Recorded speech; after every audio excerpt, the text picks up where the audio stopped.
Maxwell, and I'd like to thank you all for being here.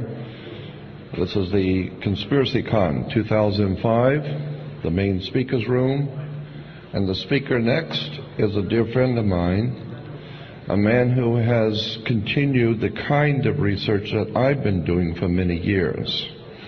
He's one of the few speakers that speaks on the subject that we do that has actually a really deep spiritual understanding of the subject. Many people talk about it academically, but few really understand the dark, mystical, secret establishment behind the subject of symbols and emblems and words and terms.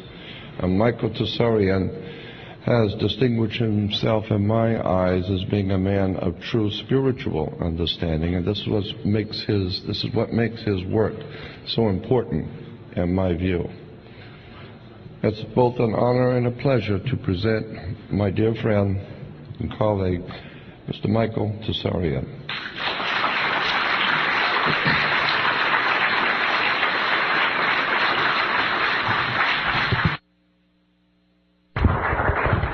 Thank you, Jordan. See you later. Thank you, Jordan. That's fine praise coming from the man who alone deserves the title of the world's most controversial speaker. It's good to be back with you all again for another year, remarkably, of Conspiracy Con.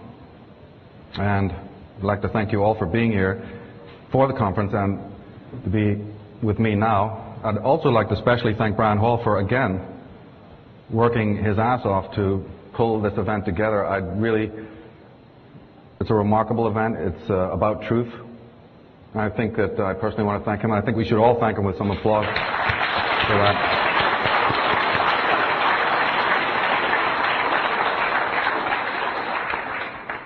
And I know that by all of you coming here also, by attending here, it's a sign. It's a sign of your own desire, your passionate desire for truth, for the real meaning. You're supporting us, the researchers and the disseminators of truth, not conspiracy theories, but the disseminators of truth, the research community, those who've looked into the matters that lie behind the veil of appearance. But your support of that shows your commitment, your ultimate commitment to that journey, because you're distinguishing yourself from that mass of smiling depressives out there who are happy to learn more and more about less and less until they end up knowing a lot about nothing. That's what's happening by way of the media. You're part of the people who want to expose this faux democracy of this two-party system, because that's coming down on us now. We have also the rise of fundamental evangelist Christian paradigms again, because that's a form of mind control that's worked for 2,000 years, and it's back. So why reinvent the wheel, right? That's worked for thousands of years. Well, you wheel it out again. And we have to offset that. They have their own particular brand of sick theology that's helped drug, you see, drug the mass, drug the human child. And now, because of the age that we're in, I'll be sharing more about that later, the astrological time that we're in, because we're in an age of awakening, because the child of humanity is ready to wake, he's straining at his chains, they're ready there with the injection for yet a larger dose of mind control, a larger dose of toxic, you see, mind control drugs, so to keep you down. So you're straining at your chains, and they're ready to administer yet more of their poison.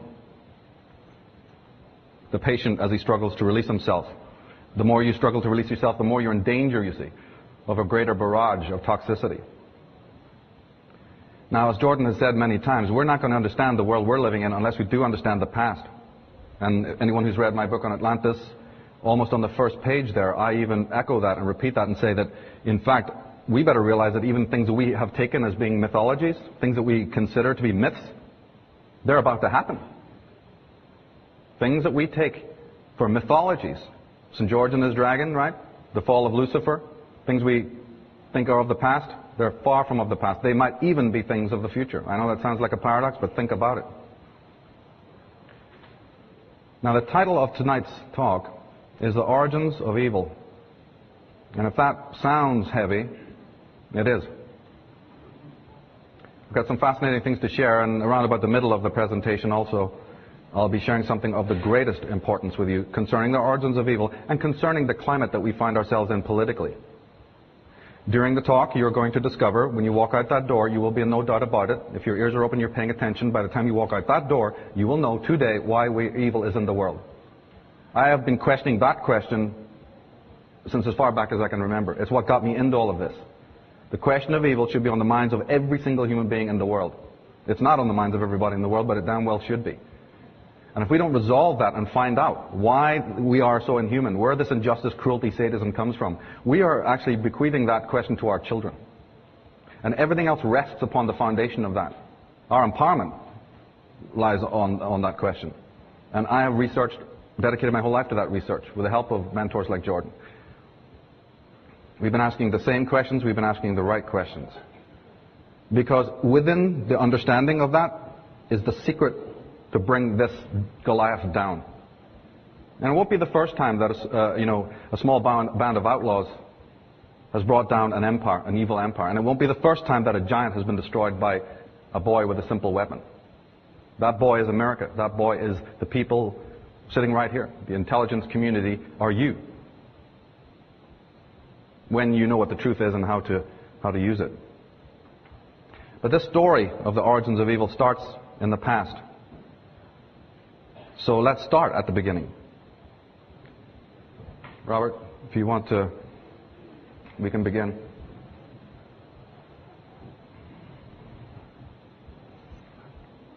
Now, if you look up the term conspiracy theory, it actually is a legitimate sociological term, by the way. And you can go to a sociological dictionary, a thing called a sociological dictionary, like the Collins Sociological Dictionary, and look up the term conspiracy theory. And it's perfectly understood to sociologists what that means. There's nothing negative or reprehensible about it. And in the caption, it usually says that a conspiracy theory is only something reprehensible if two things happen. One is if it is delivered in an outlandish, irrational manner. And B, if it is delivered without any decent proof or evidence. Now, as all of you have seen by being here just in the last couple of days, have you not heard eloquence from this podium? You've heard incredible eloquence. And you'll hear that from me. And you have also heard a lot of them back it up with, resources. And my work fits into that category too. I will present it in an eloquent way, and you will be given the proof. It's on the website, it's in my book, and, there are sources. But as a matter of fact, you actually don't even have to be, you or your neighbors, into conspiracy theories at all. All you have to do to be here tonight or be into the subject matter is want to make sense of the world that you're living in. Now, you want to have to make sense of it rationally and passionately, I'm saying, not just because, your life sucks and you want some answers. No, I mean with the whole of your being. You want answers to this mystery that we call life, that we are participating in extraordinary beings living a very ordinary, thinking we're living an ordinary life. Now, if you want answers to the world out there, you probably discovered by now that the corporate media ain't helping. Now, they're not only not going to help, they're going to make it worse. So that's why you have to pick up the slack on your own time, obviously, and come here. Now, Jordan asked an important question at last year's Conspiracy Con. He's asked it since 1992, and probably in his own life, God knows how far back, he's been asking the same question.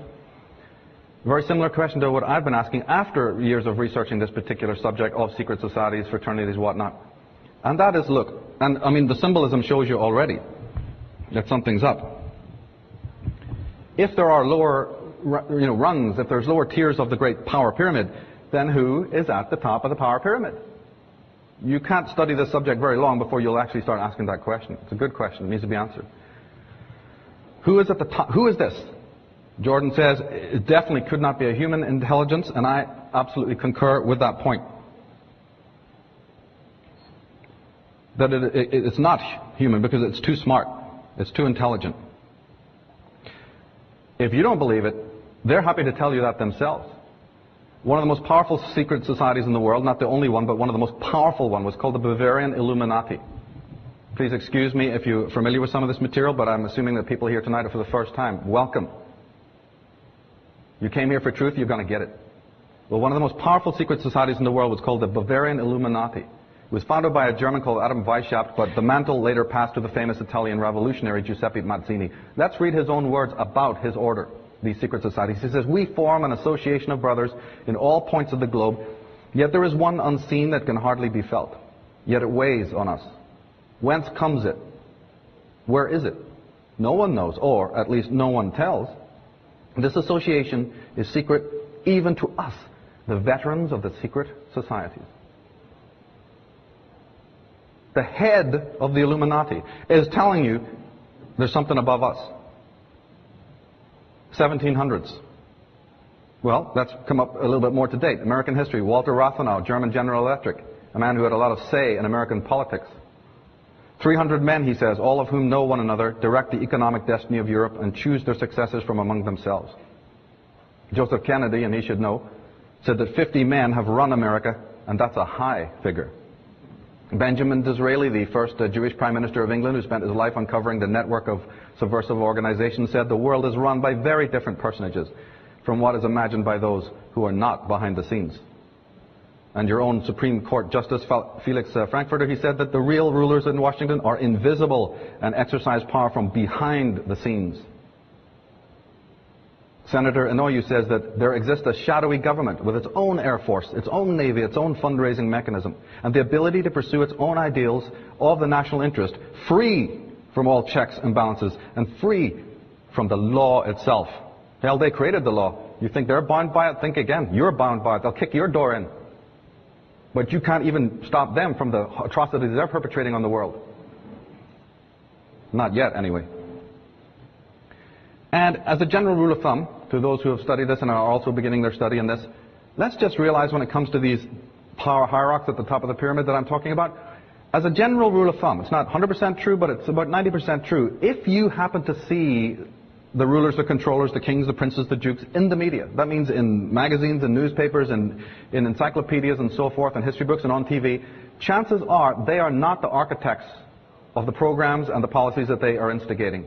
They are just what I refer to as the people's champions. They are just what I refer to in the book as overworld figures. With very few exceptions, they are not the architects of doom. I have a DVD coming out next year called Evil's Willing Servants, which will tell you who are the architects. That's a sort of a missing piece.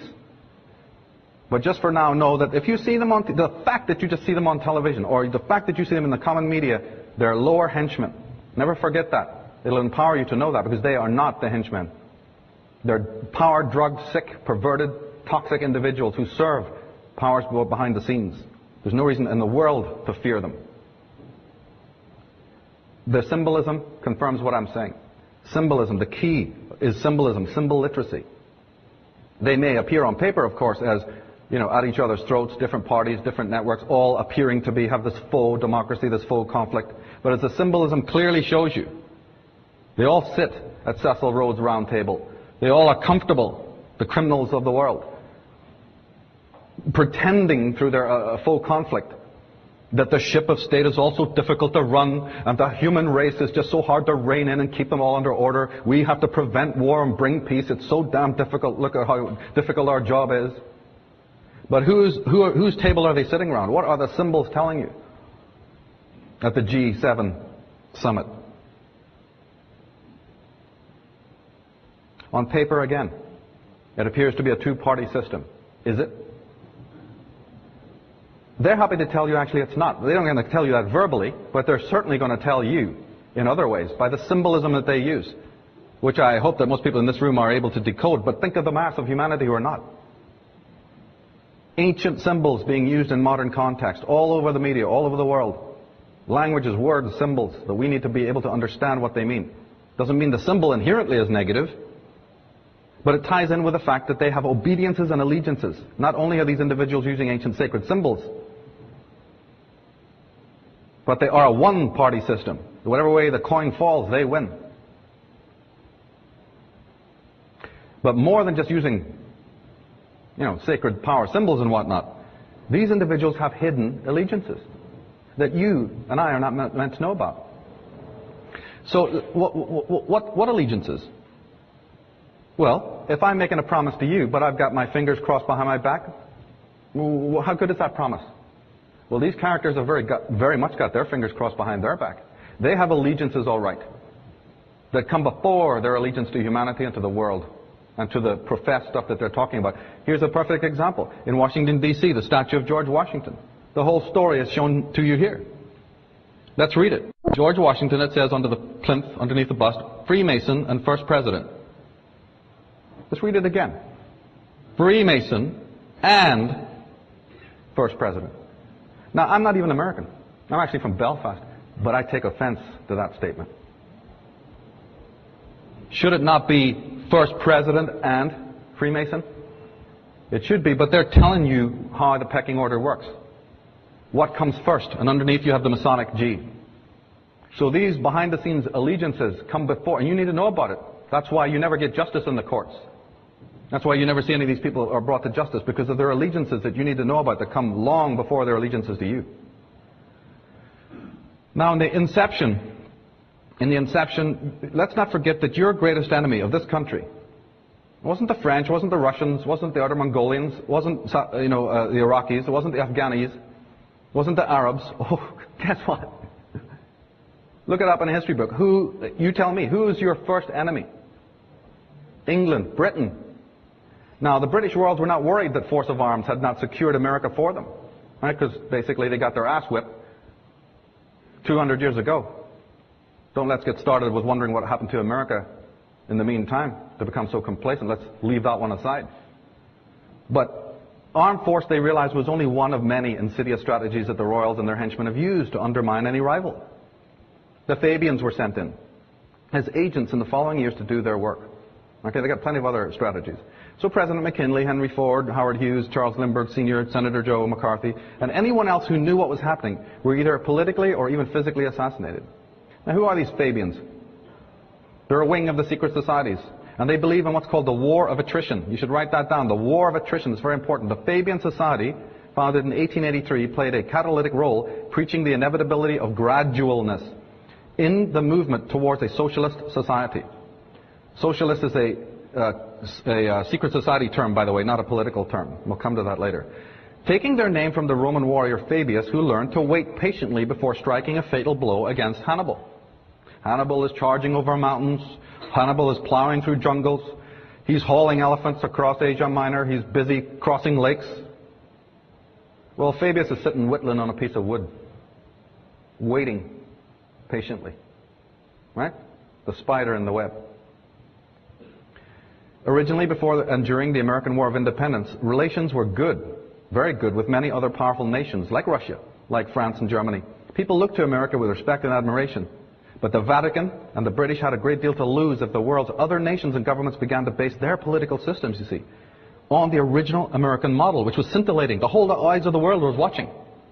The Tsar was sending you ships in the War of Independence. Relations were good.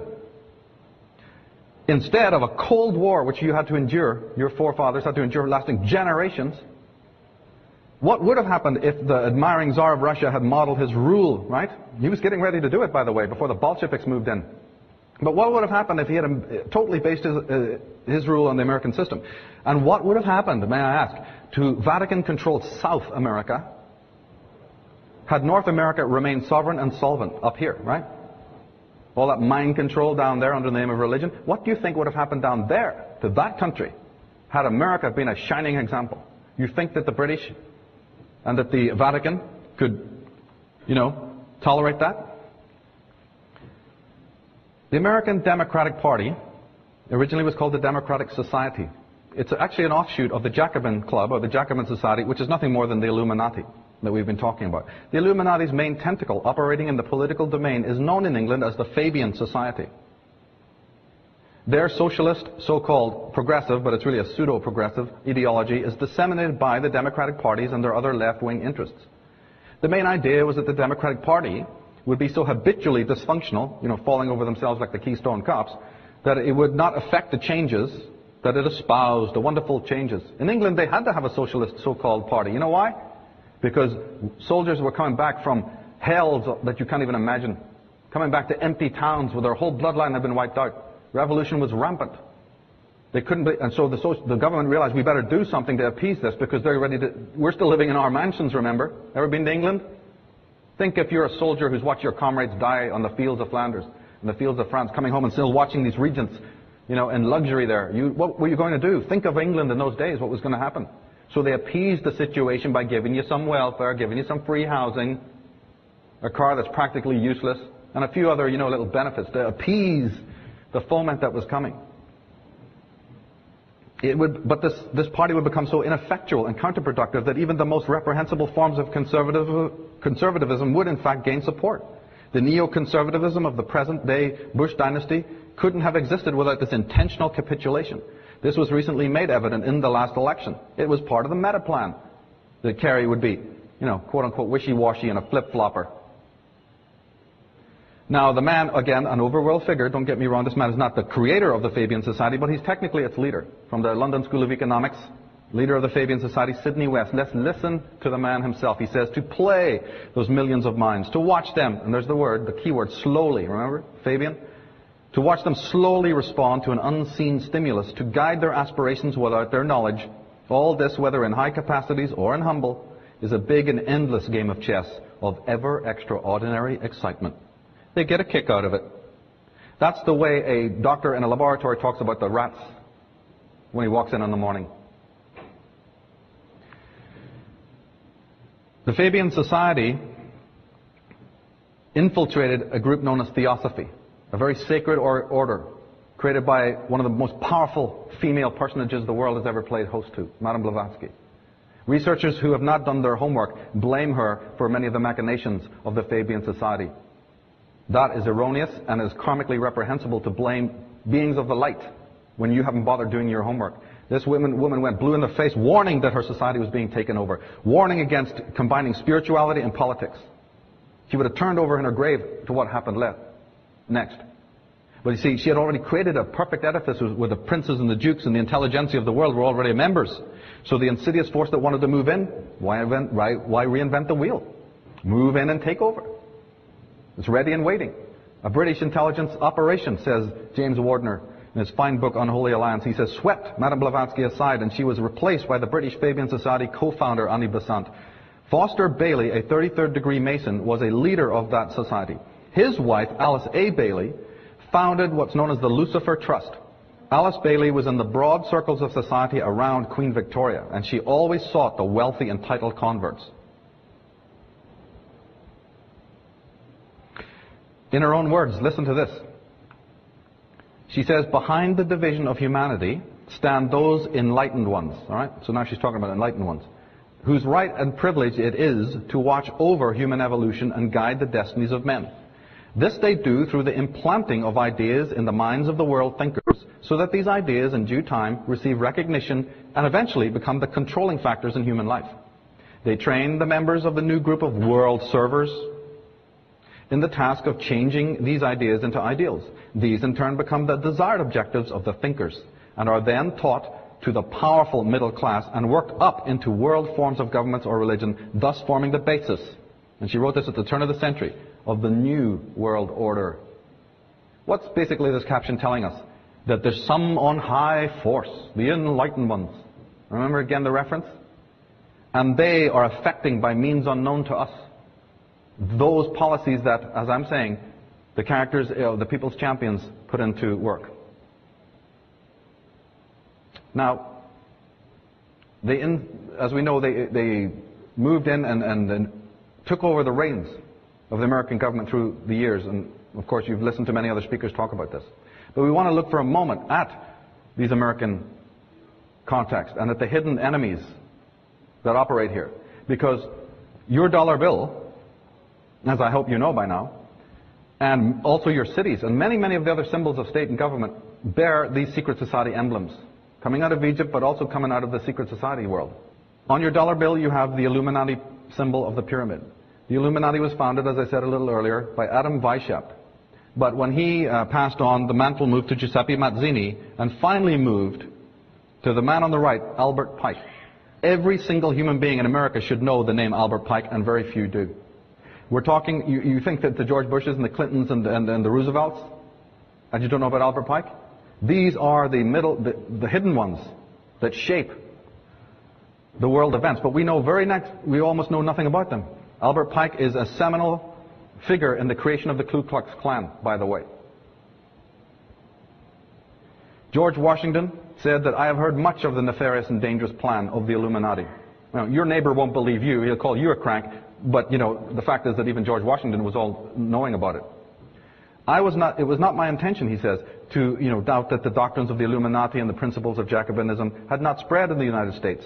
On the contrary, no one is more truly satisfied of this fact than I am. Joseph Willard, the president of Harvard University, spoken at the time of his retirement, he says there is sufficient evidence that a number of societies of the Illuminati have established in this land. They're doubtless striving to secretly undermine all our ancient institutions, civil and sacred. We live in an alarming period. The enemies of all order are seeking our ruin. Should infidelity generally prevail, our independence would fall, of course. Our republican government would be annihilated. Now, just like I was explaining about the Theosophy, the mystical organization that was infiltrated by this Lucifer Trust, so Freemasonry, which once was a great archive of knowledge, a mystical doctrine, coming out of the ancient world, preserving many metaphysical secrets about the human body and about our relationship with the Creator, that was also infiltrated. Well, why not? If I was them, I'd probably want to do it. There it is, ready and waiting. All set up. So this group of the Illuminati were able to infiltrate that as well. We'll read that in a minute. But the thing is that it alarmed not only George Washington, but the head of World Freemasonry, Grand Orient Freemasonry at the time, was the Duke of Brunswick in the 1700s. And he actually stood up publicly and asked for the worldwide disbandment of Freemasonry because he understood that it was being infiltrated in this way. We're going to read a caption together from the Duke of Brunswick. And I want you to pay particular attention not only to what he's saying, but the way that he is saying it. Because that is an incredible modern appeal. He says, I have been convinced that we, as an order, have come under the power of some very evil occult order, profoundly versed in science, both occult and otherwise, though not infallible, their methods being black magic. That is to say, electromagnetic power, hypnotism, and powerful suggestion. We are convinced that the order is being controlled by some sun order, after the nature of the Illuminati, if not by that order itself. John Robinson, a Scottish man who wrote the first book exposing them, its date is 1798, so just don't think this is a modern thing of the 20th century. John Robinson was approached by, very much in the same way as Anthony Sutton in this country was approached. John Robinson was approached by members of the Illuminati that they wanted intelligentsia. He was a university teacher, you see. He kind of looked into it, and as soon as he found out what was going on, he not only didn't join, he exposed it in an incredible book called Proofs of a Conspiracy. And he quotes Adam Weishaupt, who said that the great strength of our order lies in its concealment, that it never appear in any place in its own name, but always covered by another name and another occupation. None is fitter than the 3 lower degrees of Freemasonry. The public is accustomed to it, expects little from it, and therefore takes little notice of it. He goes on to say in another place, these good folks swell our numbers and fill our money box. Set yourselves to work. These gentlemen must be made to nibble at the bait. But this sort of people must always be made to believe that the grade they have reached is the last. Well, don't you have fraternities and grades from school upwards where the same policy goes? I don't know if you know how much women played a role in the exposure to secret societies. You need to know about Madame Blavatsky, you need to know about Nesta Webster, and you need to know about Edith Starr Mill or Lady Queensborough. In her book, she says, at the turn of the century, she says, we must allow, quoting from Weishaupt, we must allow all the federations to continue just as they are, with their systems, their central authorities, and their diverse modes of correspondence between high grades of the same right, organized as they are at present, but we must create a super right, which will remain unknown, to which we will call those Masons of high degree, whom we shall select. Through this supreme right, we will govern all Freemasonry, which will become the one international center, the more powerful because its direction will be unknown. So, yes, full circle. All of these individuals, and in my other work, it's just voluminous how much information we've got on this, that they're talking about a hierarchy. The symbols tell you alone. There it is, the two-dimensional, removed 14th level, with the eye, which I believe is the eye of Aton, the solar cult I, officiating over the lower ranks. So just, no doubt about it, should there be. My work has been to expose exactly who those controllers are. And that journey took me into some mighty interesting avenues, I can tell you. To find out that, in fact, they are not necessarily human, but they are a coterie descended from, bloodline descended from, alien visitors from other planets. What? That's right. Alien visitors from other planets who visited our planet approximately between 30 and 50,000 years ago. And their interference in our destiny and the manipulation of history, we all need to really know about. We really have to understand this if we're going to make sense of our world. These individuals influenced our culture, our science. For instance, as Lawrence Gardner says, it took man over 1 million years to progress from using stones as he found them to the realization that they could be chipped and flaked to better purpose. It then took another 500,000 years before Neanderthal man mastered the concept of stone tools, and a further 50,000 years before crops were cultivated and metallurgy was discovered. Hence, he says, by all scales of evolutionary reckoning, we should still be as far removed from any basic understanding of mathematics, engineering, or science, but here we are, a mere 7,000 years later, landing probes on Mars. And he asked the all-important question, so how did we inherit this wisdom, and from whom? And then, just in case, I know I'm preaching to the choir here, but just in case anybody's just straight in off the street and thinks that no alien visitors could ever visit this planet, they better read what Dr. Harrison H. Brown says from CIT.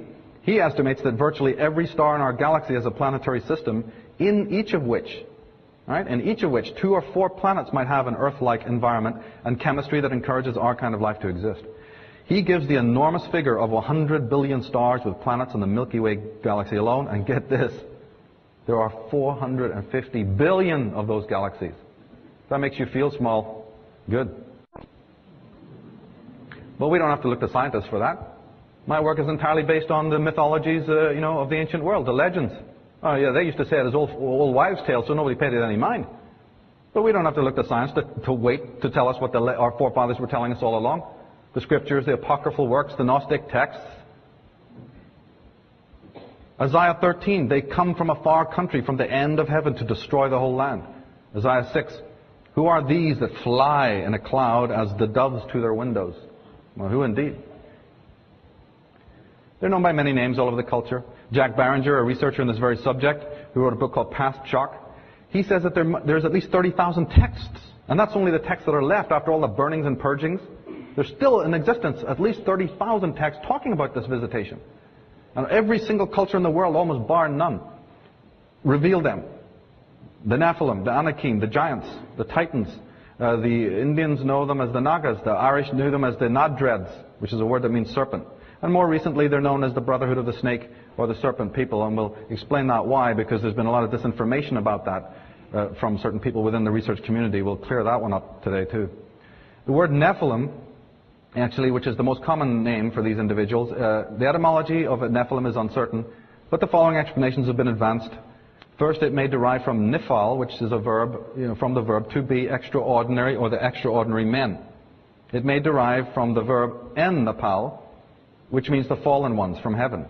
Supernatural beings, you see, although it could mean morally fallen men. Take your pick. The International Standard Bible Encyclopedia defines it as meaning unnaturally begotten men, bastards. From nepel, abortion or miscarriage. Most modern versions of the Bible have left the word untranslated. The word also may come from nephel, which means bad or strange birth, as I said, or from kenephilim, which means the serpents. Now, these so-called fallen angels were extremely scientifically advanced humanoid beings who came to Earth after being forced to exit their own planet or planets. They had been expunged by opposition forces and pursued across the galaxy into our solar system.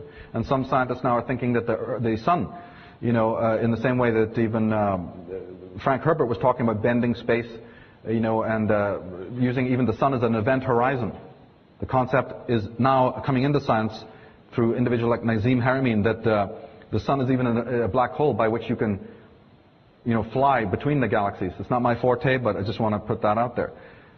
So they arrived into our space into our solar system. Upon arrival, they set up an unmanned makeshift decoy center on the planet Tiamat, which once existed between Mars and Jupiter, but they actually took refuge on our Earth here, in many of its underground caverns. Tiamat was a vast ocean planet in our solar system, known from antiquity as the second sun. It was 15 times larger than our Earth, and it was an entirely ocean planet. An entirely ocean planet. It wasn't a sun, but its atmosphere was so resplendent that the actual sun's rays, when shining on Tiamat, made it appear to people on Earth that it was a sun. And it was known as the second sun from antiquity. If you think that's kind of odd, just remember that Venus is like the second or third brightest orb in the sky and actually casts a shadow on our Earth on a moonless night. And Allen and Dallaire, in their book Cataclysm, these are top scientists from Oxford and Cambridge. I quote them a lot in the Atlantis book, because the science is in, by the way. This is not just some hokomania. The science is in for every single thing that you're hearing today. If we elevate the moon to planetary status, they say, as the Sumerians appear to have done, then we have a total of 10 planets orbiting the sun. Now, if you're into Zachariah Sitchin, this is all old news to you. On this basis, one planet is currently still missing from the earlier Sumerian total. Could there really have been another planet known to the Sumerians, as yet unknown to us or lost since their day? Well, wait a minute, Tiamat ain't there. Well, we do know what lies between Mars and Jupiter is the asteroid belt, right? That's right. Tiamat is not there today because it was destroyed by those pursuers of the Nephilim. This is what distinguishes my findings from Sitchin and from Velikovsky and others who research this field. Wonderful researchers, but I have found out something else, and that is that it was by humanoid. It wasn't some careering comets charging through our solar system. It was actually a humanoid intervention, the destruction of a planet 15 times larger than the Earth, made up entirely of oceans. Your enemy, you must think your enemy's pretty bad if you do that, right? But these guys were so convinced that the Nephilim were on Tiamat, they utterly obliterated, causing the almost unimaginable, magnetic storms and chaos in our universe. That is the event that caused the first flood. Tiamat's waters literally pouring down, and by the way, all the records talk about that. It's not waters coming up from below, it's waters raining down on you from the sky. Well, hell yeah. Do you know, in fact, as Allen and Dallaire have proven, that pre the deluge, pre the flood, we only had one ocean on this planet, and it was called the Miocene Ocean, and the remnants of the Black Sea and the Caspian Sea, if you're from Russia or Slovakia or from Estonia and from those Baltic lands, you'll know this, that the Caspian and the Black Sea have an interesting mythology. They're the remnants of the only ocean that we had before the deluge. All that Pacific and Atlantic and Indian Ocean, they're new. They just moved in. They're squatters. In the Babylonian Enuma Elish, we read about it. It says, go and cut off Tiamat's life, and let the winds convey her blood to the secret places. Flowery language, granted. Mythological language, granted. But there it is. Go and cut off Tiamat's life, let the winds convey her blood to the secret places.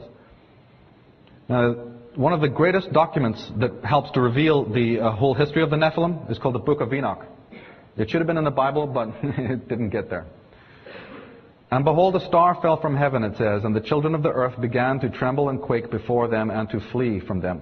And again I saw how they began to gore each other and to devour each other, and the earth began to cry aloud. Right? Just like Revelation says, a star fell from heaven.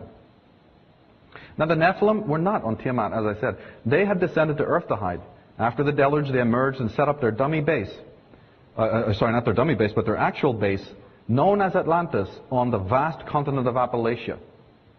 Appalachia is now beneath the waters, but it used to be England and Ireland, part of Scandinavia, the Arctic, Greenland and Iceland. You could walk the whole way. Atlantis is not a continent, like it's been told over and over again erroneously. Atlantis was on a continent. Right? You can go to Delhi and see beautiful English buildings, that the British troops and the British government built in all of their empire, but you wouldn't say that Delhi is London. Right? London's in England. So just because you you turn over a stone somewhere, like lots of researchers do, and they think, I found Atlantis. Every 2 years you hear somebody's found Atlantis. Atlantis was an empire. You can have outposts and bastions in all the corners of the world, but don't then run up for your own aggrandizement and say, I found Atlantis. Be specific. From there, they set about making contact with the Earth's indigenous inhabitants.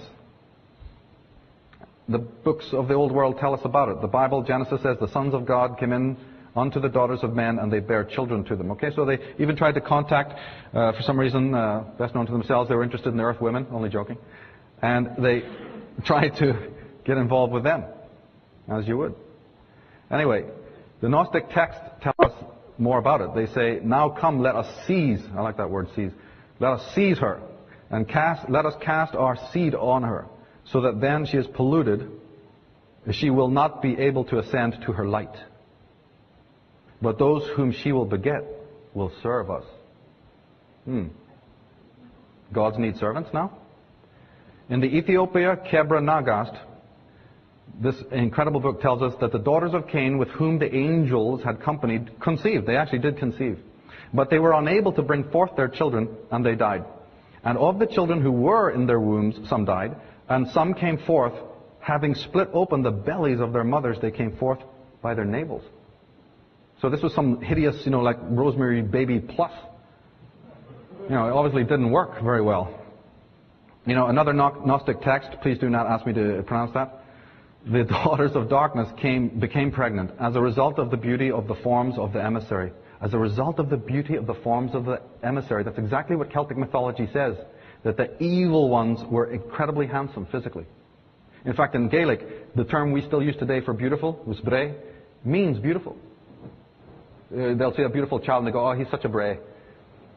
Right? And that was the king of the Nephilim from Irish mythology. It's a weird thing. Now, they say that and the fruits of their bodies fell upon earth and consumed the blossoms of the trees. So then Samyaza, their leader, says to them, we have this quote from the book of Enoch and so on, I fear ye will not indeed agree to do this deed, and I alone shall have to pay the penalty of a great sin. Now most scholars think that this sin refers to the physical impregnation we've just been talking about. Actually, sadly, unfortunately for us, the human race, it does not in fact mean that. A lot of beings have probably come to this planet, and probably still do. They do their little thing, they look at some rocks, they do their research, and then they're gone. They do not violate what Gene Roddenberry called the prime directive. The group that we are going to examine in a minute did do that. But it wasn't just the physical impregnation of the females that is the sin that is involved. That great sin, ladies and gentlemen, which we have to understand, was something else that happened approximately 30 to 50,000 years ago. And it was the transgenic experimentation, the genetic hybridization of our original forefathers that were on this planet. That means, very simply, the crossing of alien DNA. Humanoid, yes, but alien DNA with the DNA of our forefathers.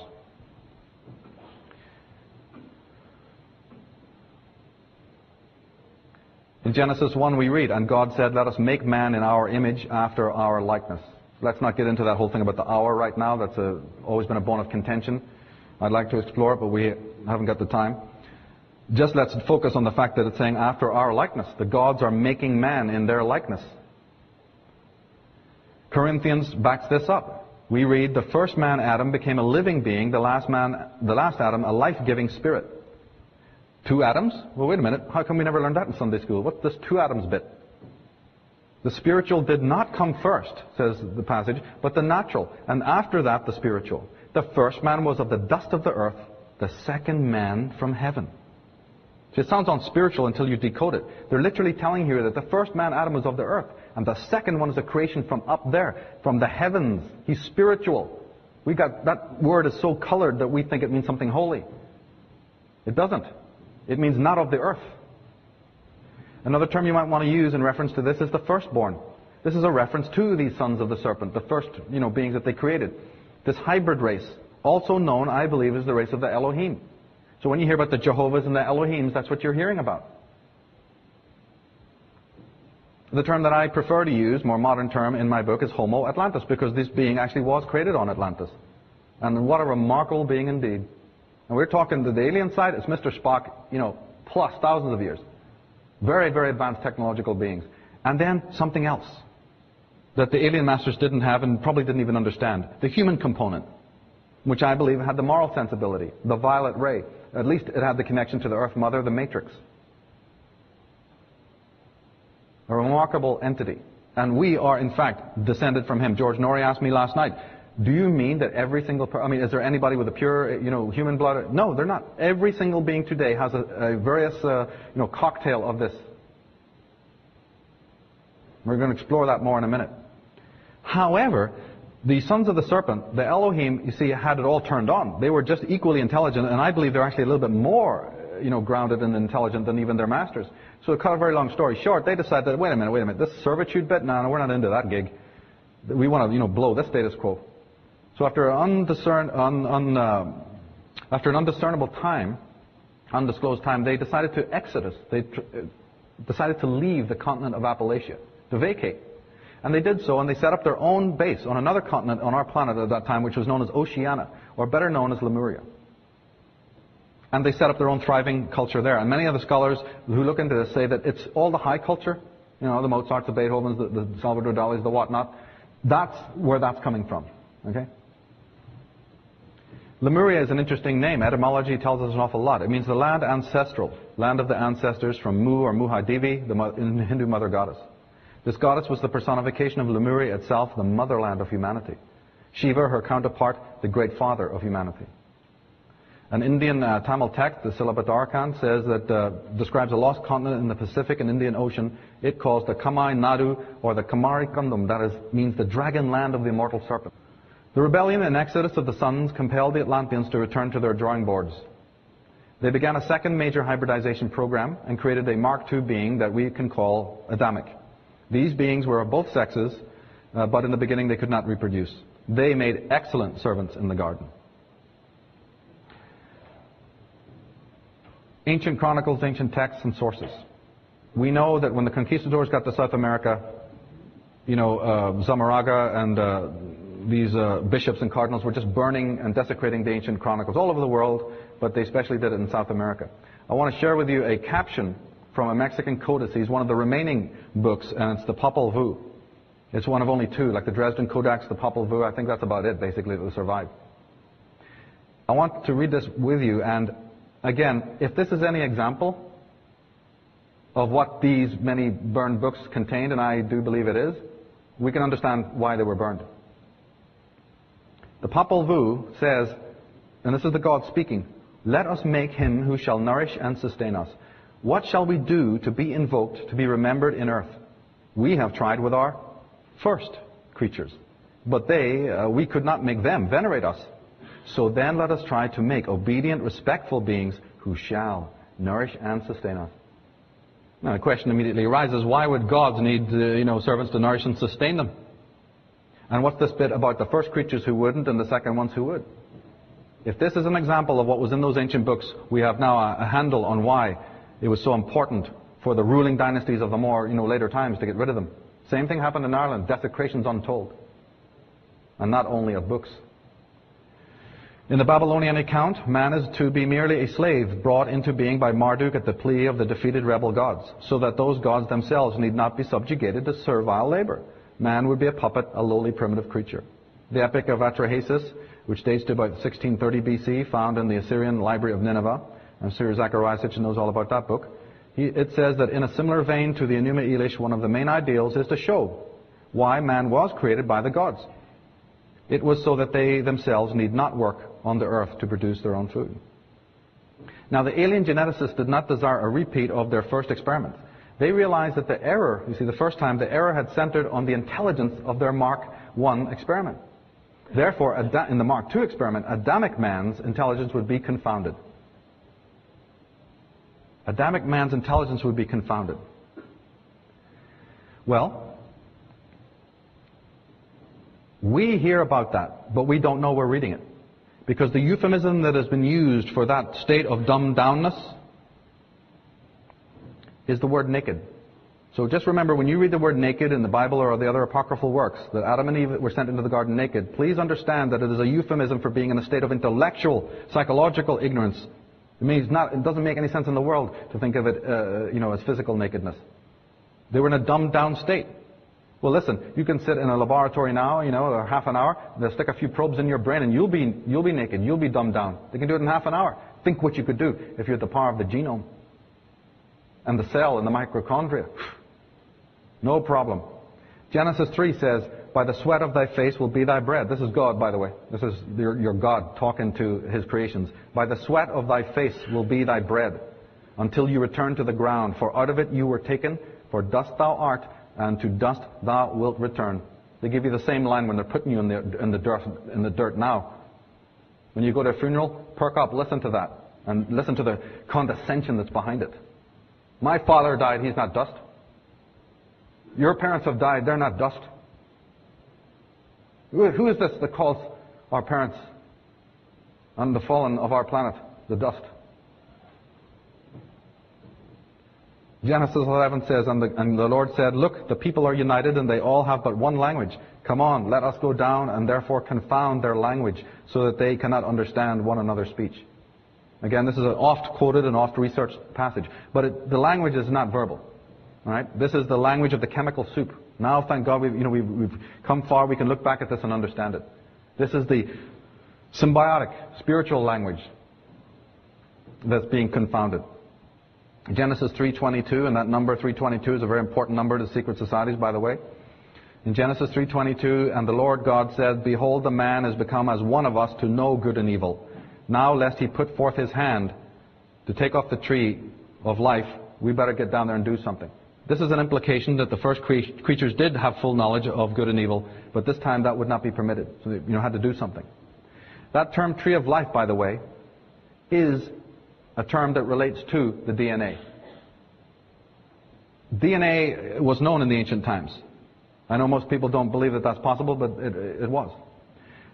The only thing was that they did not, portray or think of DNA as this sort of weird Lego set floating in hyperspace that they perpetually show you today on TV. They had a much more organic notion of it. It was a tree of 22 branches and roots, with its roots in the earth and its branches in the heavens. It's the same symbol on the two coiling serpents, because they understood that it had a serpentine look.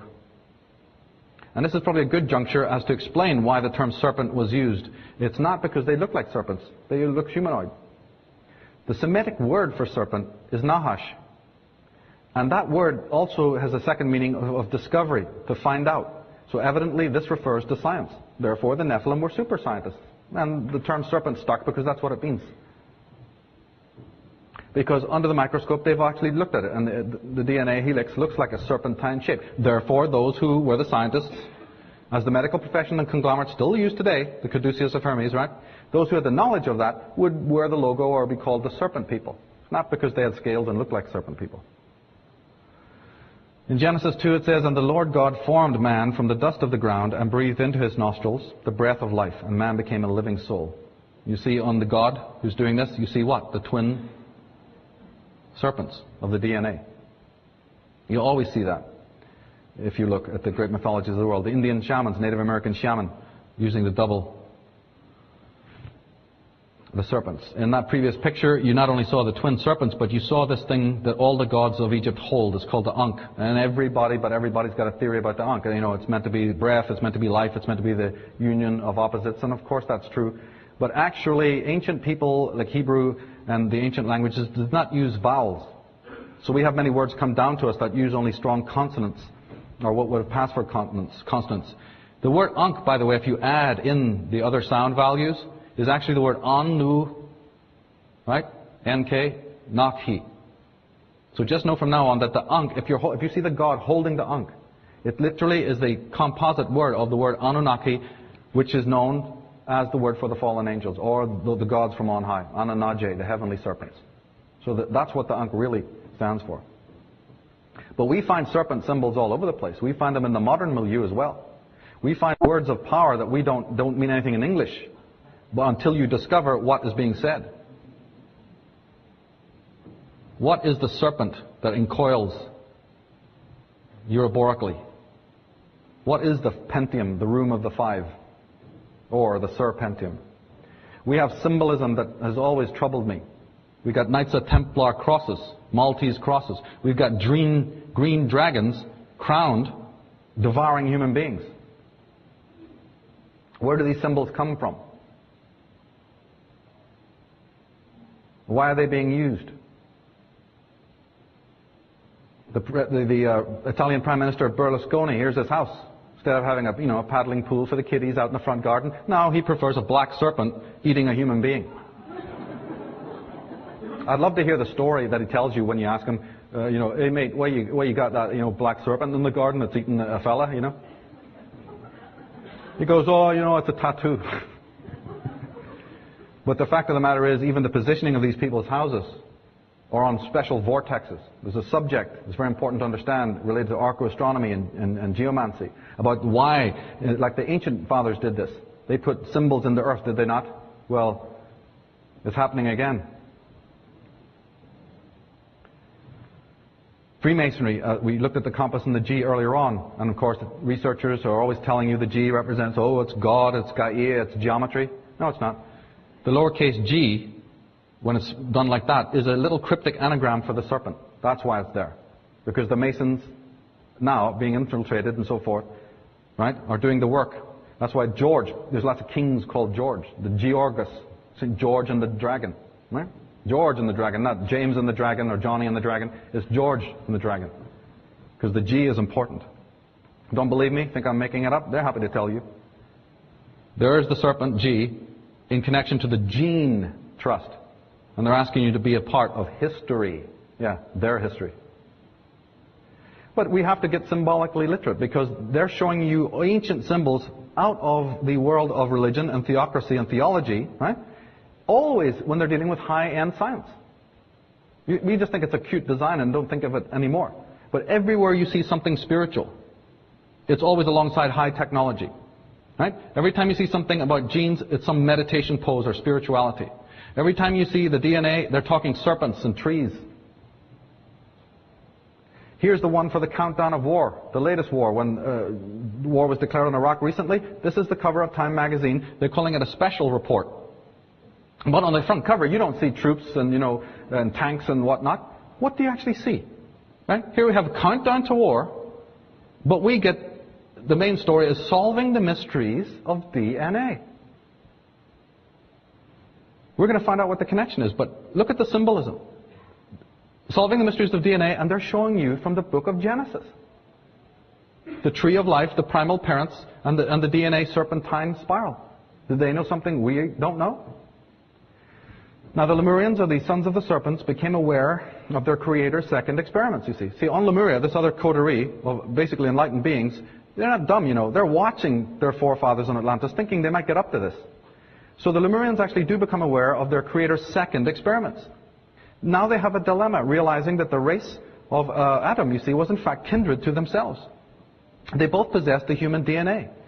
It was therefore decided that representatives would be sent to Atlantis to dialogue with the enslaved and dumbed down Adams and Eves.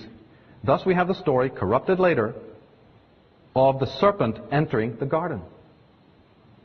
So the book of Genesis is completely upside down. Completely upside down. And if you study the artwork of the great masters who knew what we're talking about today, you will see in their symbolism of the androgynous serpent and how he's trying to free as opposed to tempt anyone. Now, the story goes, you see, that the sons entered into the gardens and spoke with their genetic cousins. They counseled them to throw off their chains of servitude and accompany them back to Lemuria, where they would be initiated into all that had been hidden from them. It is written that the Adams were resistant to the invitation. Right? The Adams were just not getting it. But fortunately, the responses of the Eves was different. The ancient mythologies talk about that the Eves were mysteriously attracted to these visitors and were heeding them and are basically responsible for this exodus. This is very much important to know because it ties into why women have been marginalized henceforth. In fact, Madame Blavatsky puts it this way. She says the appellation Satan, that means the word Satan in Hebrew, belongs by right to the first and cruelest adversary of all other gods, Jehovah, and not in the serpent which spoke only words of sympathy and wisdom. How right she is. And in the book of Genesis we hear the hatred, you see, towards the female for doing this. This caption that we're going to read now is meant to be to the serpent, but it is not. It is to somebody else. And it says, because thou hast done this, thou art cursed above all cattle and above every beast of the field. Upon thy belly thou wilt go, and dust shalt thou eat all the days of thy life. Women committed a certain crime, quote unquote, 13,500 years ago, for which they have never been forgiven. That is why they have not held any office worth anything. Don't be fooled by what you see on today's history books. As Leonard Shlain puts it, when we look back across the historical time of patriarchy, there seems to be some terrible inevitability, a relentless desire to crush the female essence. And he admits it. This is a top scientist from San Francisco, but he admits it. The question of why is one of the most puzzling of our time. So we come full circle. What does this have to do with the origins of evil? In the preface of the Atlantis book, it says, during the next 10 years, the human race is destined to finally discover the true origins and destiny. As part of this discovery, we have to address the overwhelmingly important question of how the phenomena of evil came into the world and into the consciousness of Earth's human inhabitants. What we need to reveal now and understand is that it is this genetic transgenic experimentation. It is exactly the consequences of this experimentation that caused what we now call the evil to come into existence. It's time for that fact to be known. It's not nature that did it.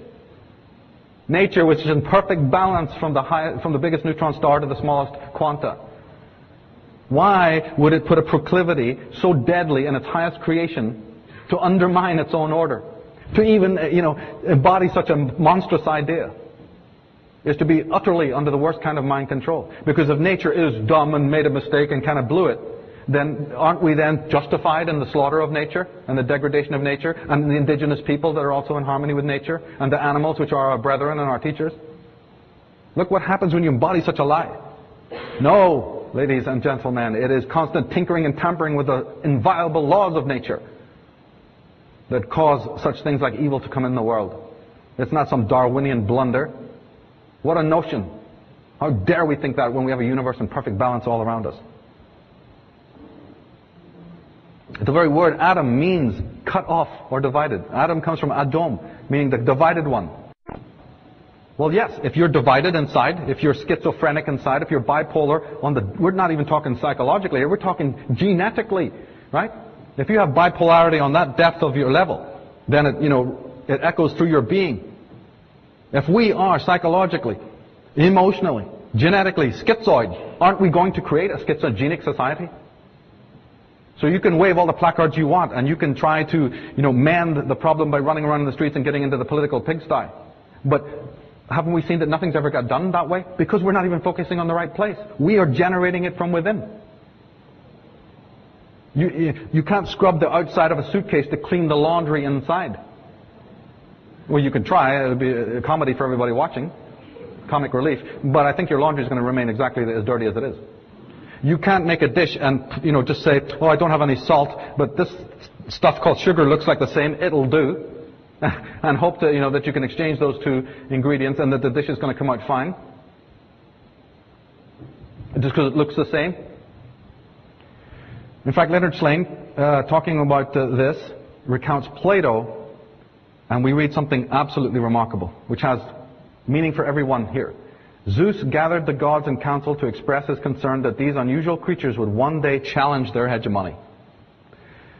He was loath to exterminate them with his thunderbolts, though, because there would be no one to bring the gods offerings. No hot coffee in the morning, no remote control for the TV, it sucks, He solved the problem by putting each creature into a trance and then splitting it down the middle.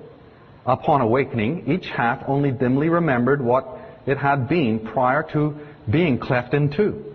Zeus explained to the assembled gods and goddesses the cleverness of his scheme. These creatures would no longer pose a threat to the gods because they would dissipate their considerable energy by spending the rest of their days searching for their missing halves. Does that sound familiar?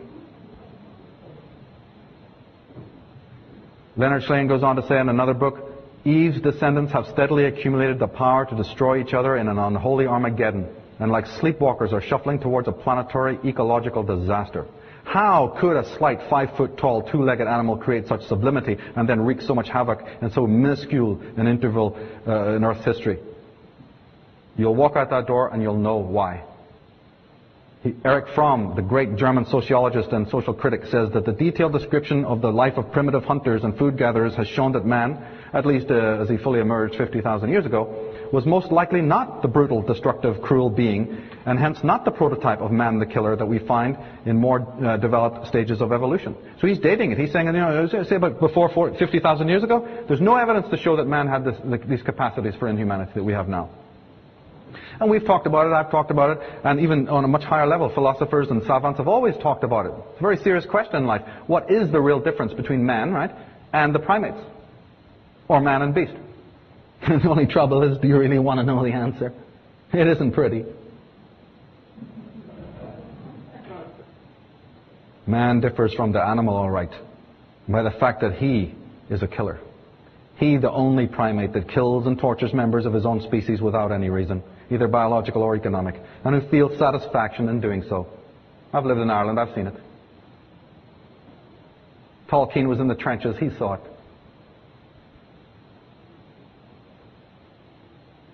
It is this biologically non-adaptive, non-phylogenetically programmed malignant aggression that constitutes the real problem and danger to man's existence as a species.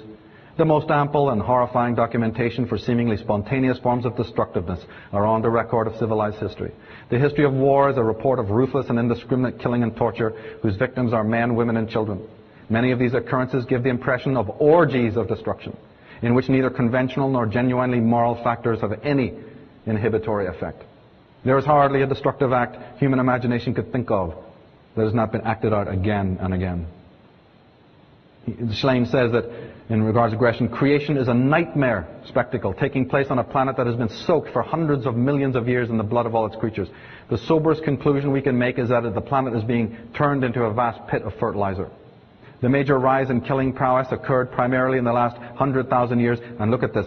The sharpest spike is limited to the last 40,000. I say that the net result is that post-diluvian humanity, after we've been made schizoid, after we've had this splicing take place, the net result is that the post-diluvian humanity is left with the consequences of their schizophrenia, with each person condemned like Hamlets to deal with their moral dilemmas as best they can. You're just stuck with it. Yeah, you go and take care of it. Whatever. As Nobel laureate Konrad Lorenz said, man is the missing link between apes and human beings. I actually believe that because of this utterly, incredibly devastating effect on our biology, that the Lemurians, trying to offset the worst of that, trying to, after the Adams and Eves went to Lemuria, and the promise was that they try to condition out the alien DNA, or maybe even genetically, again, doubly interfere now, and try to remedy the problem.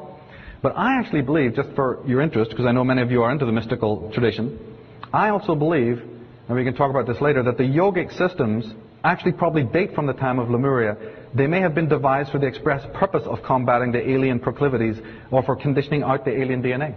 These problematic yogic processes were merely one of the methods chosen to deal with this biological and psychological legacy. Basically, yoga had to do with cleansing and hygiene. It didn't have to do with meeting God and sitting at the right hand of Jesus and all that stuff. It had to do with cleaning your psyche. Many of the practices of yoga, which means to link back or tie together, make greater sense when understood in this context. It's just an interesting thing. However, when the Atlanteans found out that they're perfect slaves, when they wake up and there is no coffee and there is no remote control and there's no slippers under the bed, and then they go out and find out that their perfect slave has been seduced away by their first slave, they ain't happy. So unhappy are they that they actually unleashed a war, a global nuclear war on the Lemurians, on our planet 13,000 years ago. The Lemurians, not being backward, retaliated. And we have, as all the mythologies of the world, I'm sorry, if you're not familiar with mythologies, this is going to come as like a big shock and you're not going to believe it. But do your homework and you'll find out that all the mythologies of the world talk about this, the war of the gods. And when they're talking about the war of the gods, they're also talking about the super weaponry involved. And they're also talking about psychic abilities, psychic violence taking place. This incredible global nuclear war is meant to have irradiated all the moisture in our atmosphere and also caused, magnetic storms in the ionosphere and in the Roche field limit. It had devastating consequences. And I actually believe that the radiation and fallout from that may actually have created some of the idioms that we read when we're talking about the gods. Their gigantic height, the giants, or the pied nature of their skin, or the three eyes, all that famous stuff from mythology. You can take it either way. Either the giants came here and they were giants already, huge. I actually do believe that also. But I think another contributing factor was simply the fallout. So when you're reading these weird, anecdotes and you go, this is nonsense, this is for the kids. Think again. The radiation and fallout can cause those peculiarities that you read about in the descriptions of Osiris, and Set and all the different gods and the way that they appeared. Here's the dig that's happening now in Saudi Arabia, digging up the gods. And nuclear radiation is thought to have dramatically affected the pineal and pituitary glands, the endocrine system, and the DNA. This, together with massive changes in earth magnetism, led to all kinds of biological maladies. Giantism, disfigurement, vampirism, autism, hyperpigmentation, carnivorousness are all thought to have related to this. You look at the cave art you see in the Venus of Willendorf's figures, and even the little people, What's that all about? All over the world, human footprints have been found alongside dinosaur tracks. Some of those footprints are 15 inches long. But these tracks of human beings have been seen, as Michael Cremo and Graham Hancock have exposed, you see, have been found alongside dinosaurs. So have we been sold a lie about the dinosaurs? Are they reptilian creatures, ordinary reptiles that have been, their organs have been affected by the fallout? And then to hide this fact, they're telling us, oh, they were millions of years ago? We know now that they weren't millions of years ago. So then how did they get to that size? Now here's one of the most important statements, because a lot of you have researched this interesting information from other scholars like Zachariah Sitchin and so on. However, has something struck you that's odd? Here we are, I believe it's May 27th, Conspiracy Con, Bay Area, California. How come we're still talking about this? What we're describing happened 13,000 years ago. That's a hell of a long gap. If there's a war of the gods, how come there's no denouement? How come there's no conclusion? How come we're even still talking about this now? Because look, it's obvious, isn't it? If the Atlanteans had won, we'd all be troglodyte slaves. And if the Lemurians had won, then we'd be living in peace and harmony on a beauteous, planet in harmony. Since neither of those two things are a fact, then there must have been some variable that offset the ending. I don't know why the other scholars have not noticed this. It's always perplexed me as to why that is. There was a variable, all right. That variable, ladies and gentlemen, was the polar shift, the axial shift of our Earth, precipitated by the ferocity of the war that I described. And neither party was ready for it. Neither party knew too much about the Earth. They were recent visitors here. They didn't know too much about the ultraviolet light, the Schumann waves, and even the size of the planet and all of that. They had no idea of understanding how the planet Earth would respond with a violence of its own to their unimaginable violence. They weren't prepared for it. Now, deluge, water, boulders and stuff pouring down from the heavens in the famous 40 days of rain and whatnot is pretty cataclysmic. But the Earth does recover from that after a given period of time. Pole shift is something else again. Pole shift is, the Eiffel Tower sticking head first in Hawaii. Pole shift is boulders the size of mountains flying through the air.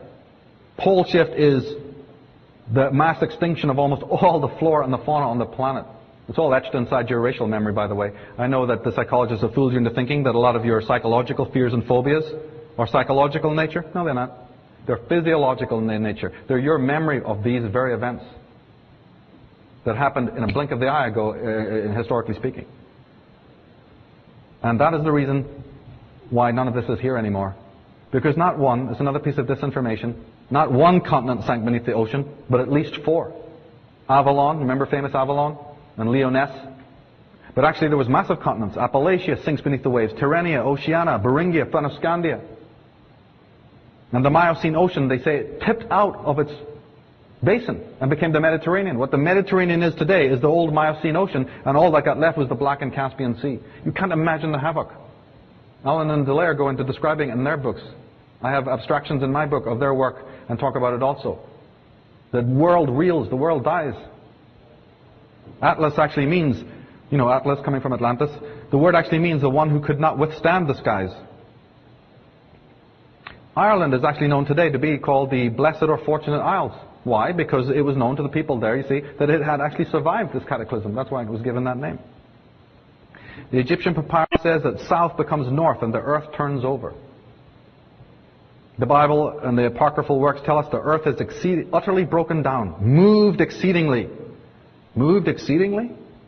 Isaiah 24 says, Behold, the Lord maketh the earth empty, and maketh it waste, and turneth it upside down, and scattereth abroad the inhabitants thereof. What, this writer's on drugs now? Oh no.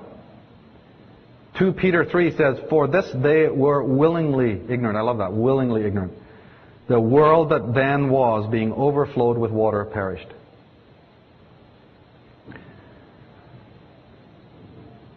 The only place that could sustain life after that period was the area of the new equator, where our equator basically is now, in what we call Asia Minor. So the remnants of the Atlanteans set up their bases, set up their new headquarters after a semblance of normality has returned in what we know to be Mesopotamia. That's where the Sumerian, Babylonian cultures of blood, the tyrannies, the first aggressive, empires arose. And aren't all modern civilizations and cultures based on those patterns? Well, guess who was set up there? And it's from that area that they decided, these guys are pretty amazing, they decided that they weren't going to give up. They're raped of all of their technology. I mean, if the continents beneath your feet have gone down, so have all your temple citadels, so has all your crystalline technology and computers, so has a lot of your spacecrafts, and certainly your weaponry. Remember that old Superman? They're telling you the whole story in Superman. Who is the Superman who comes from another planet, who's got this temple precinct full of computers and has remarkable powers and comes from out there? Well, that's all gone.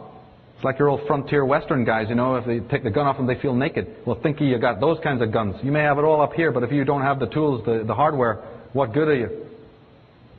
So you know what these guys actually decided to do? Is to artificially influence and manipulate the flow of history itself and move mankind forward. We can't talk about it a lot right now, but it's described in the DVDs and books about how they decide to move mankind forward artificially. So many people have asked, why is it that our technology and scientific ability, you see, is so far in advance of our emotional, psychological? Well, there's the reason. Because somebody's been pushing it that way. It's not natural. So the loss of their technological hardware was a major setback and predicament for the Atlantean serpents. They decided to manipulate the flow of history, the destiny of their Adamic progeny, pushing us ever forward to the point where the super technological hardware that was destroyed in the War of the Gods could be reproduced. Some instruments and weapons had survived, and these were sequestered in underground chambers in temple precincts referred to as the Holy of Holies. Not because they contained anything holy, but they just didn't want you going near it, because it was the remnants of their technology. Now, one thing I omitted to tell you earlier about the fact of the pursuit when the Nephilim first came to our planet is something else of extraordinary importance. When the pursuers of the Nephilim destroyed the planet Tiamat, they made haste to leave our solar system to avoid the cosmic upheavals created by their action. However, for some reason, they took extraordinary precautions to prevent their enemies, should they still be alive on our planet, from ever leaving. They erected a powerful etheric energy barrier around our entire planet. This enveloping shield still exists, and no one on Earth with the alien DNA can physically break through it or go beyond it. I refer to that in my book as the real Stargate. And all the ancient cultures talk about it, the all-encompassing shield. And they refer to it as the dragon. It's always shown as the dragon, surrounding something of great price. Even rings today, you'll buy jewelry with a dragon, encircling a pearl or a diamond or a gem. Where does that image come from? The Pista Sophia, a Gnostic book, says the outer darkness is a huge dragon whose tail is in its mouth.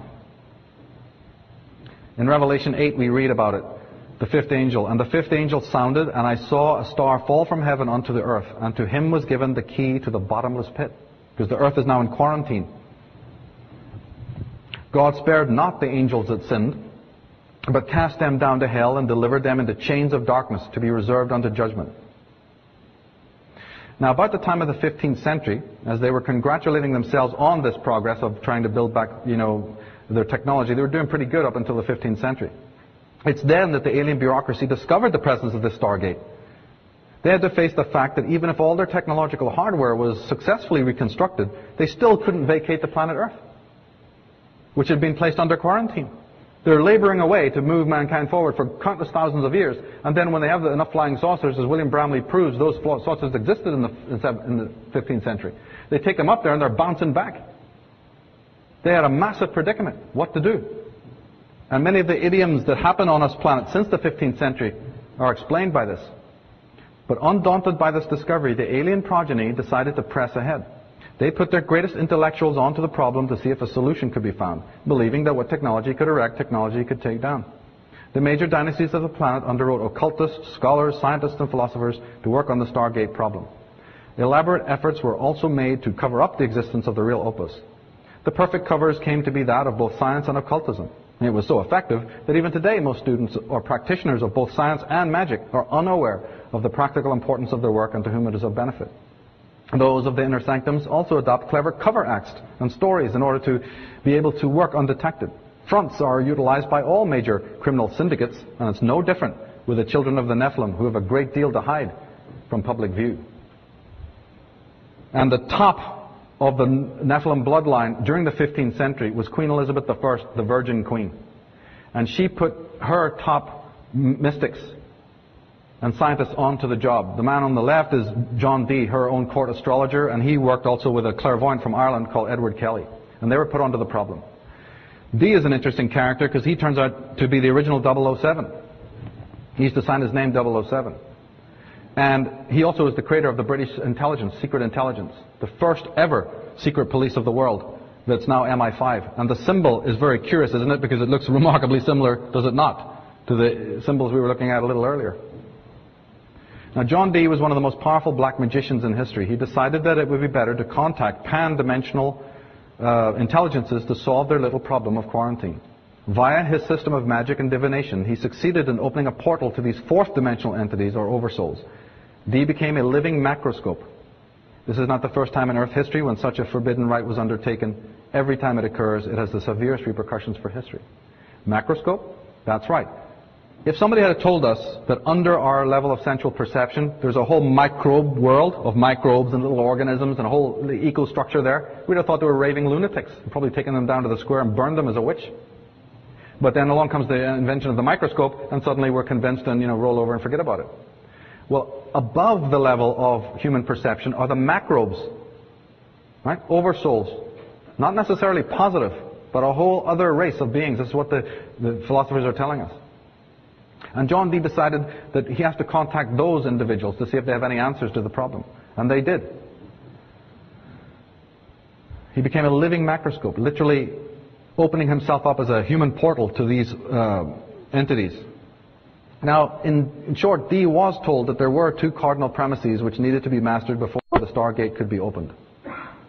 The first concerned creating matter from energy, but that would have to be revealed in two main stages.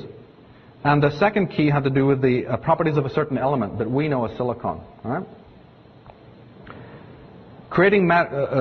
Releasing energy from matter was what the first phase was. They said, you're too dumb to know how to, make matter from energy. We have to spend years showing you the opposite.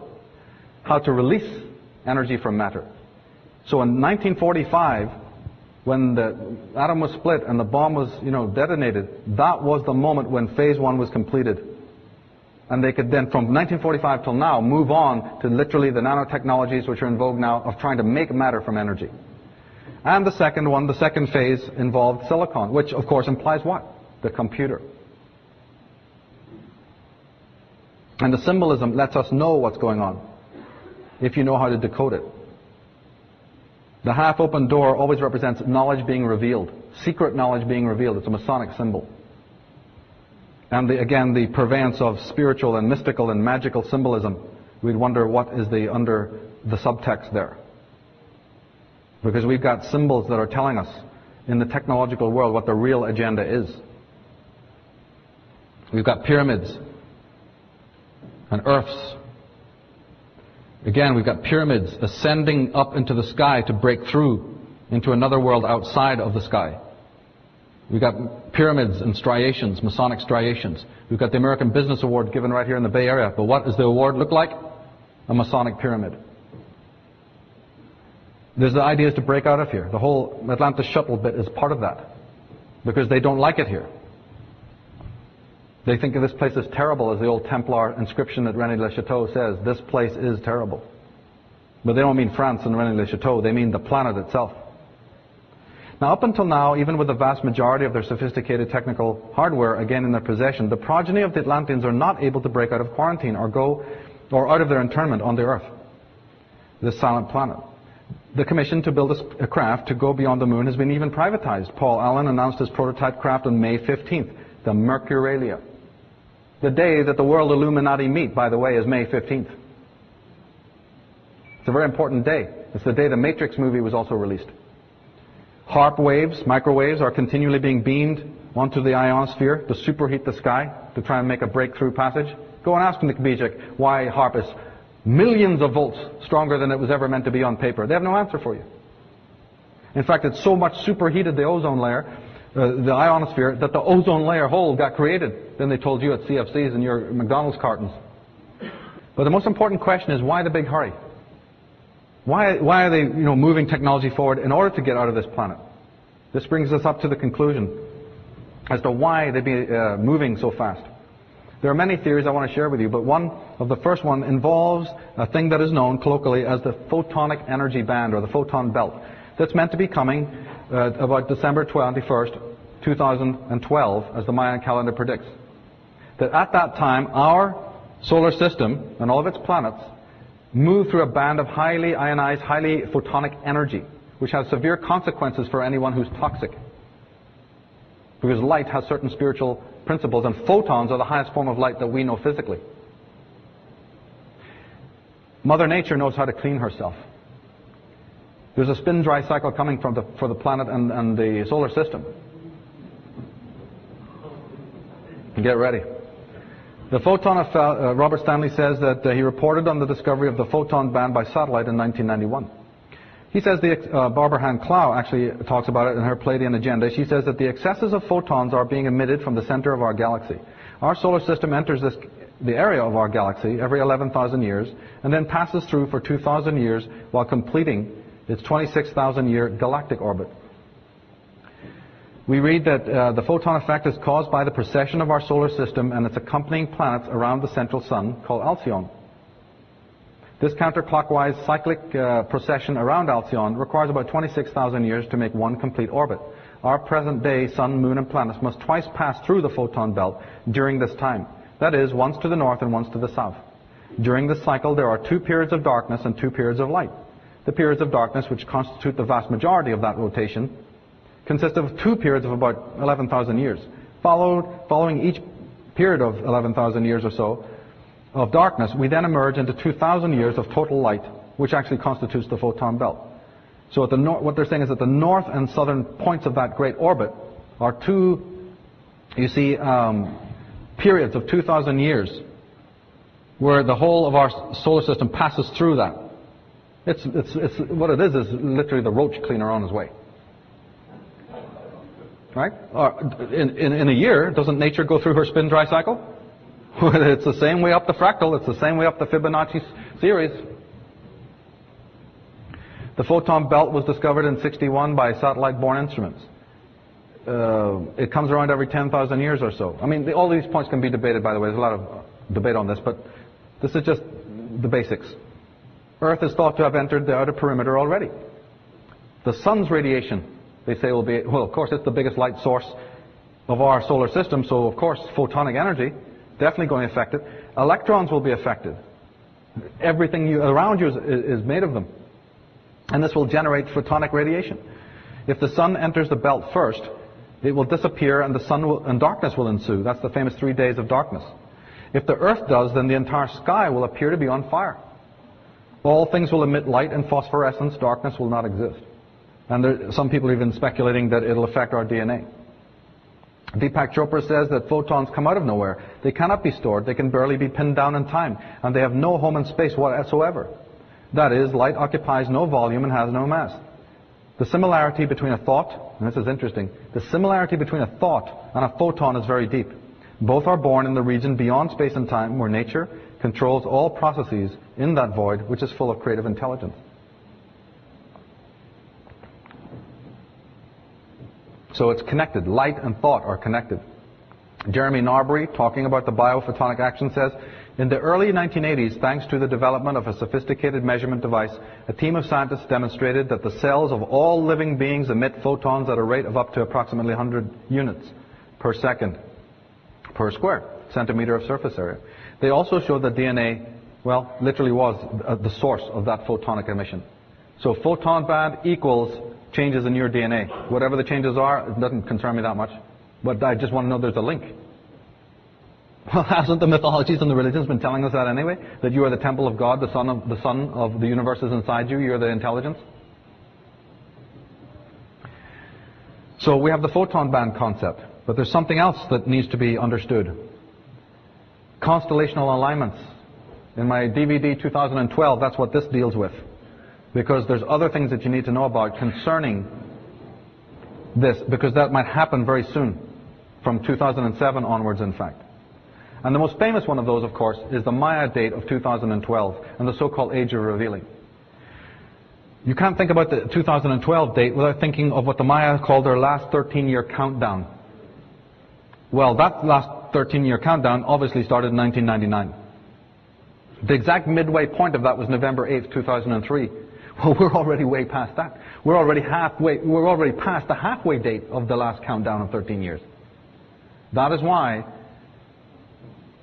we're going to be seeing those changes very, very rapidly. And it also makes sense for all the saber rattling and the moral, political, economic climate that we're seeing right now. The Mayas called it the Age of Revealing.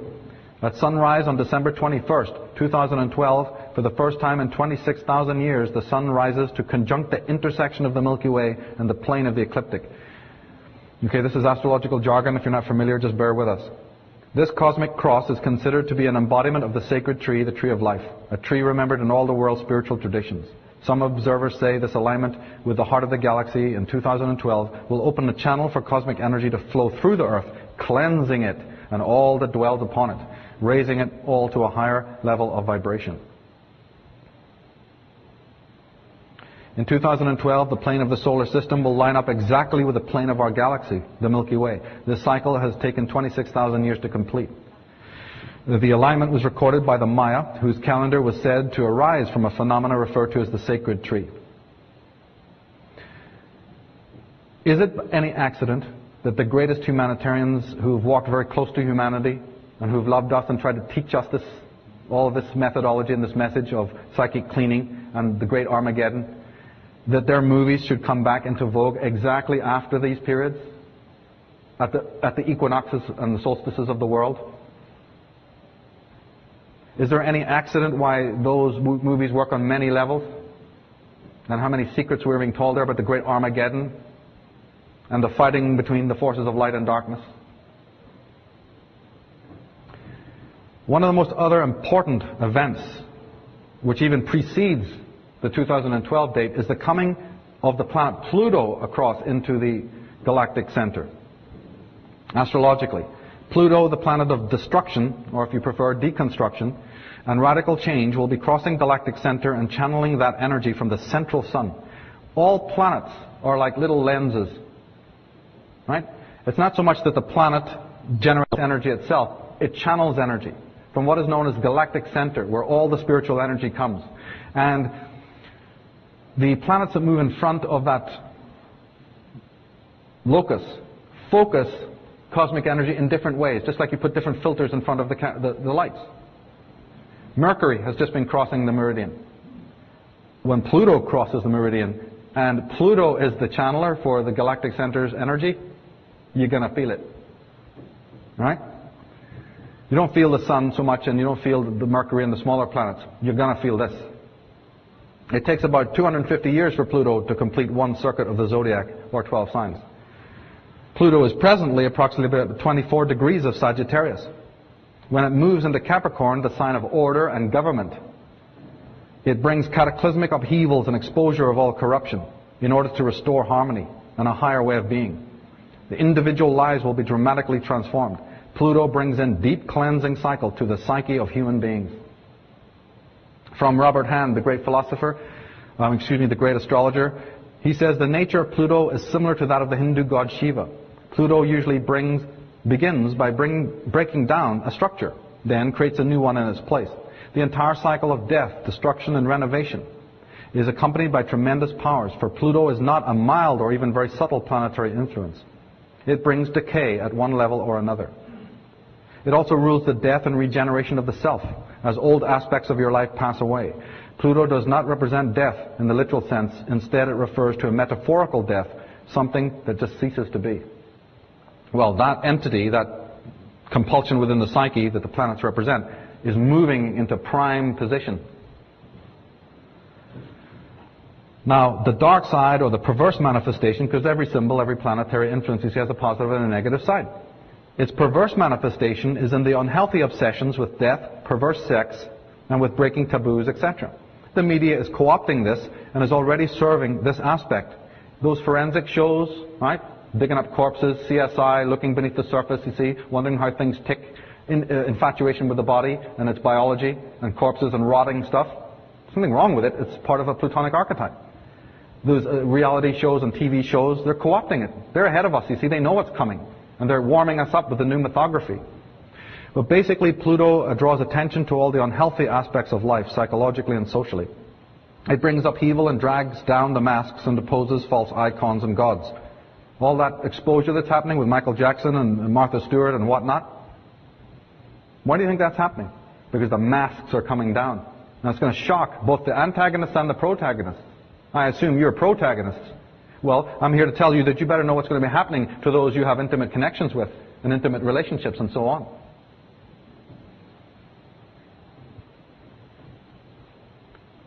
This opening is greatly disturbing to the ego that will rather self-destruct than face its own shadows. Right? The ego is threatened by this. Pluto is the planetary ruler of what we call the underworld cycle. In the tarot, its card is number 13, death. And its action is catabolic. It breaks down. And the first thing that you're going to feel it breaking down is your relationships. That's where it hits the hardest. Pluto is connected to the alchemical wedding, what the alchemists call the chemical wedding.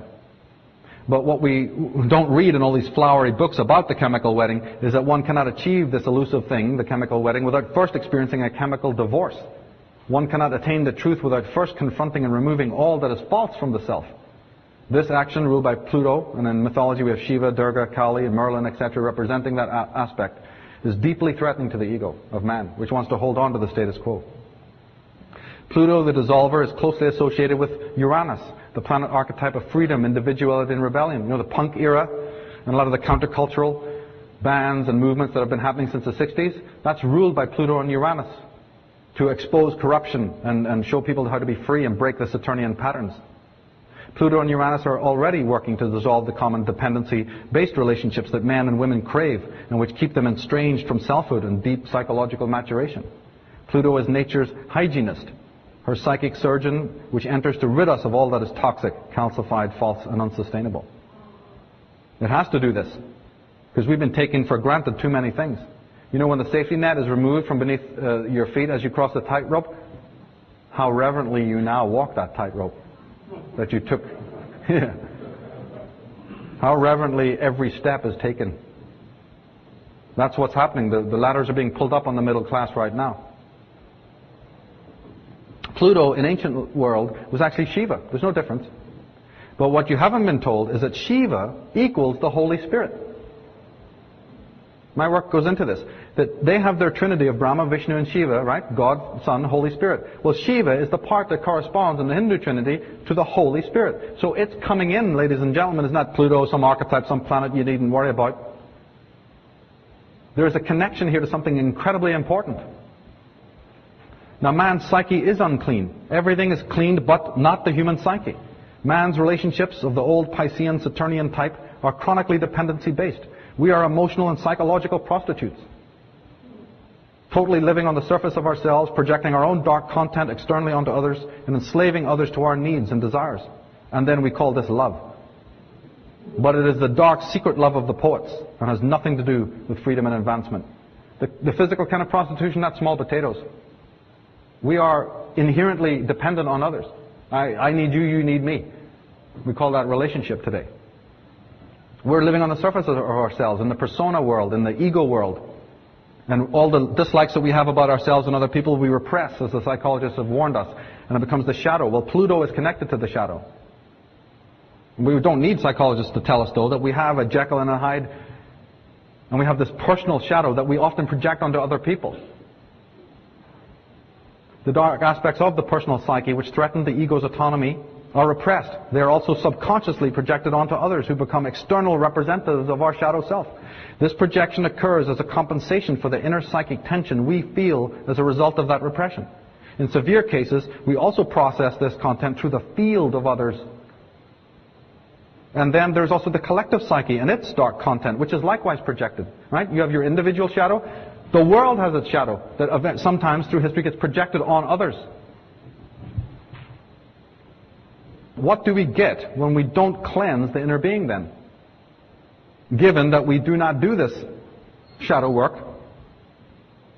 what is it that we get when we do not do it? Well, the masses of men and women in the Western world compulsively avoid true, authentic psychoanalytical investigation of their natures, particularly in regards to so-called darker aspects of the personality.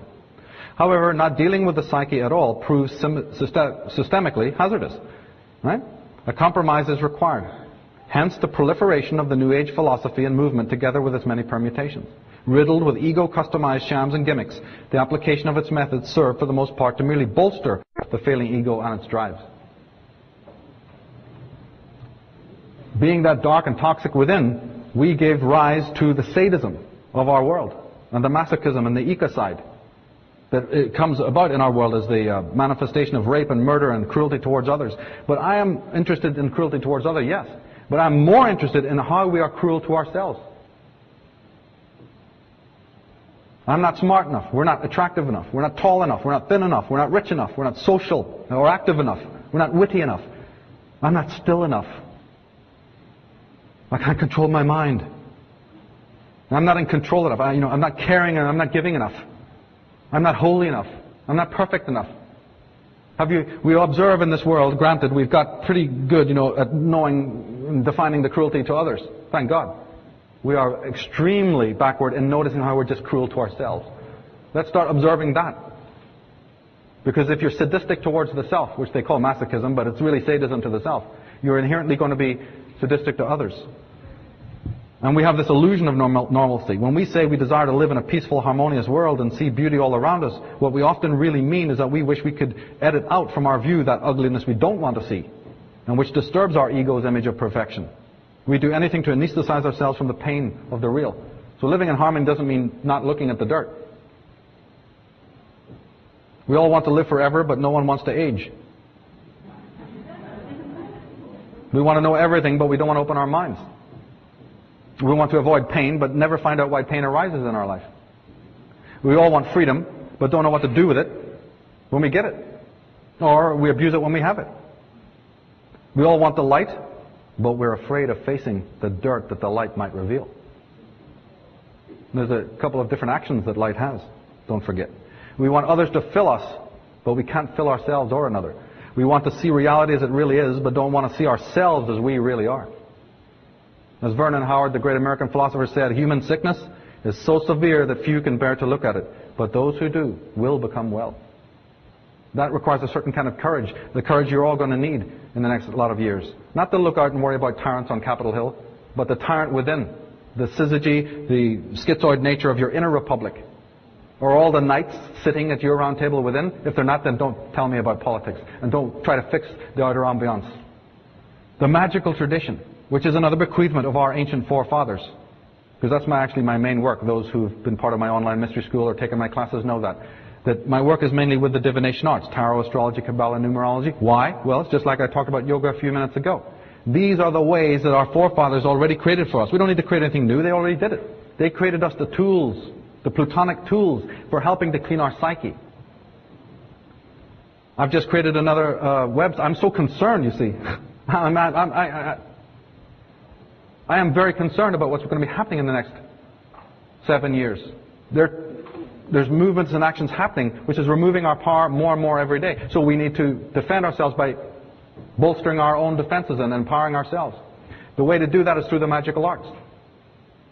Now, if we do not autonomously clean our psyches and strive to live morally, and if we continue to violate the natural order because of our inner emotional state, we will allow the ego to manifest surrogate channels to exercise its repressions and other negative debris. In short, if we give up the right rulership of the self, we inevitably breed Orwellian political and religious tyrants to take over the job and turn us into what George Simmel called the smiling depressives, or worse. All right? Or Carl Jung said it much more simply. When an inner situation is not made conscious, it appears outside of you as fate. When you are that toxic inside and you're not knowing how to deal with it, I mean, you clean everything, don't you? But if you don't clean our psyche, then we give rise to the worst kind of people, the worst kind of monstrosities that exist. In TV land, we marvel and even love these penitentiary psychodramas in which some quiescent belle, falls in love with some incarcerated sex fiend. However, the main tragedy of womankind, of which this is but a paltry sideshow, goes unnoticed. As I say in my book, the women who once ruled the world are now content to serve its destroyers. What has happened? As Voltaire said, the ancient Romans built their greatest masterpieces of architecture, for wild beasts to fight in.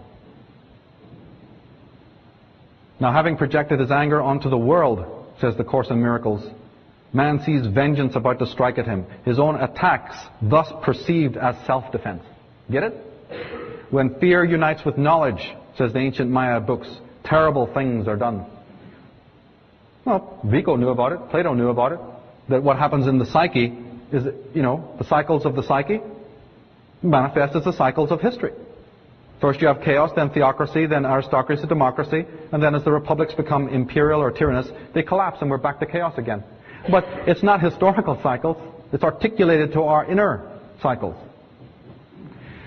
Now there's a time in which this simple shadow work, given that you're doing it by the way, but there's even a time that even if you are doing the simple shadow work, that can sometimes prove not enough to help clean the psyche. When we are not integrated internally, and when our own masculine and feminine aspects are imbalanced, we invariably turn to external representatives to restore a semblance of stability. We turn to parents, heroes, politicians, evangelists, authority figures, whoever. We even turn to ideals and causes for that structure. And all manner of horrors have arisen as a result of that.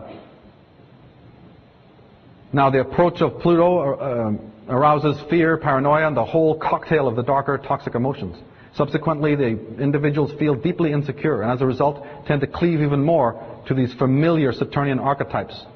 The one that I'm mostly thinking of is Big Daddy,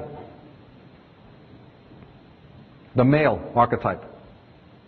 This preposterous archetype that habitually down through the centuries we have to deal with. And that's where the cult of the politician is so important. We have one right now.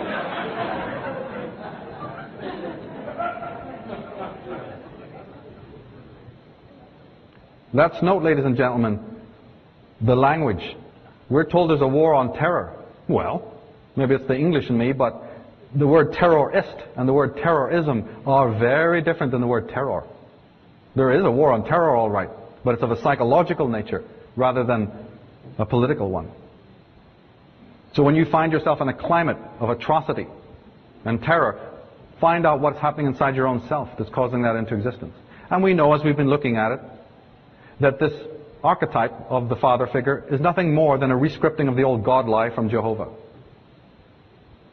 The concept is that you do not find vultures and carrion crows sitting in a Japanese tea garden.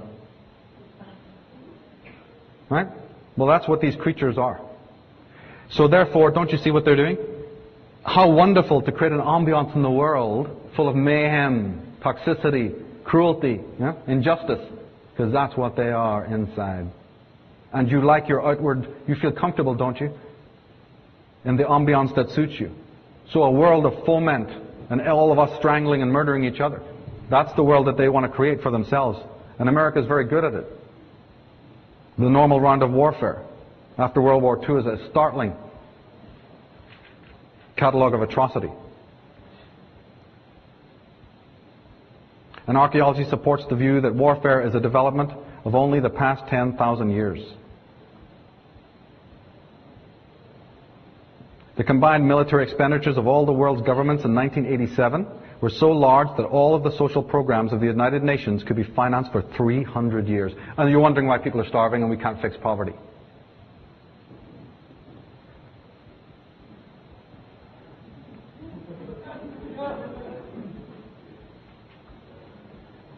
The ambiance must be full of paranoia and fear. That helps.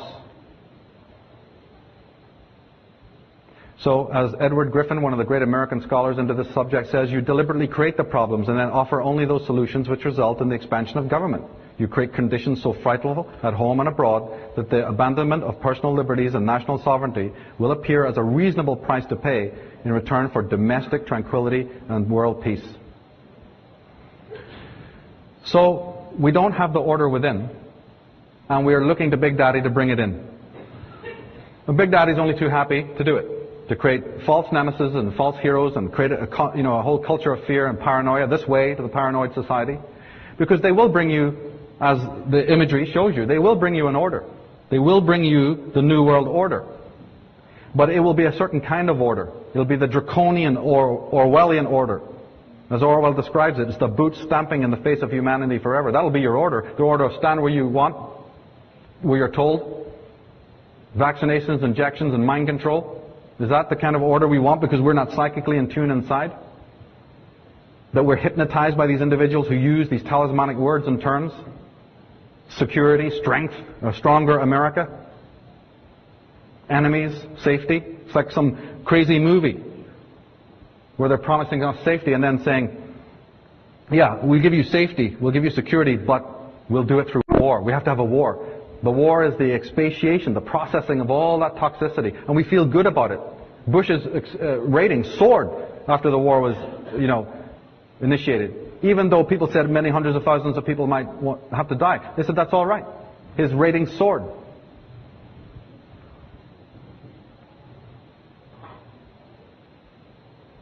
We have more to share with you, ladies and gentlemen, but we have to pause now. So in doing that, let me just thank you again for being here, for lending your time and your energy to our cause. Thank you very much.